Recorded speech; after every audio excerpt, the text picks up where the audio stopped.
মুখ্যমন্ত্ৰী হিচাপে মই শপত গ্ৰহণ কৰোঁ আৰু লগতে আমাৰ 4 গৰাকীয়ে মন্ত্ৰীও মন্ত্ৰিত্বৰ শপত গ্ৰহণ কৰে।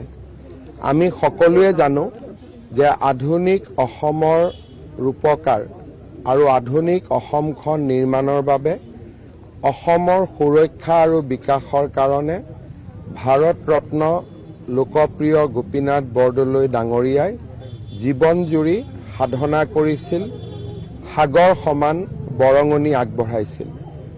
ভাৰতীয় জনতা পাৰ্টিৰ চৰকাৰখনৰো লক্ষ্য হৈছে সুৰক্ষা আৰু বিকাশ।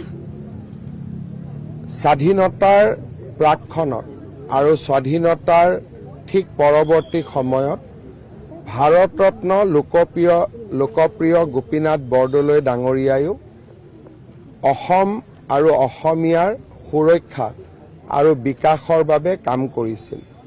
আমাৰ চৰকাৰখনে আনুষ্ঠানিকভাৱে কাম কাজ আৰম্ভ কৰাৰ প্ৰাক মুহূৰ্তত আজি আমি সকলোৱে ভাৰত ৰত্ন লোকপ্ৰিয় গোপীনাথ বৰদলৈ ডাঙৰীয়াৰ সমাধিলৈ আহি তেখেতৰ প্ৰতি আমাৰ সশ্ৰদ্ধ প্ৰণিপাত আৰু শ্ৰদ্ধা আগবঢ়ালোঁ। আমি তেখেতৰ পৰা আশীৰ্বাদ বিচাৰিছোঁ যে তেখেত য'তেই আছে তাৰ পৰা আমাক আশীৰ্বাদ দিয়ক, যাতে অসমৰ সুৰক্ষা আৰু অসমৰ বিকাশৰ বাবে আমি কাম কৰি যাব পাৰোঁ। অসম আৰু অসমীয়াক সুৰক্ষিত কৰা আৰু আমাৰ ৰাজ্যখনক বিকাশৰ এক অনন্য স্তৰলৈ লৈ যোৱা, ইয়ে হৈছে আমাৰ সপোন। এই সপোনবোৰ পূৰণ কৰাৰ ক্ষেত্ৰত আজি আমি সকলোৱে লোকপ্ৰিয় বৰদলৈ ডাঙৰীয়াৰ পৰা আশীৰ্বাদ বিচাৰিছোঁ।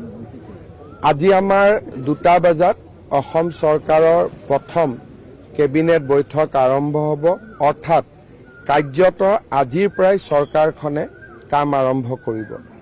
আৰু সেইবাবে আজিৰ দিনটোত মই অনুভৱ কৰিছিলোঁ যে আমি কাম আৰম্ভ কৰাৰ আগতে ভাৰত ৰত্নগৰাকীৰ সমাধিলৈ আহি তেখেতৰ আশীৰ্বাদ বিচাৰিম। যিকোনো খবৰৰ বাবে যোগাযোগ কৰক আমাৰ এই নম্বৰত 9181 307 2221।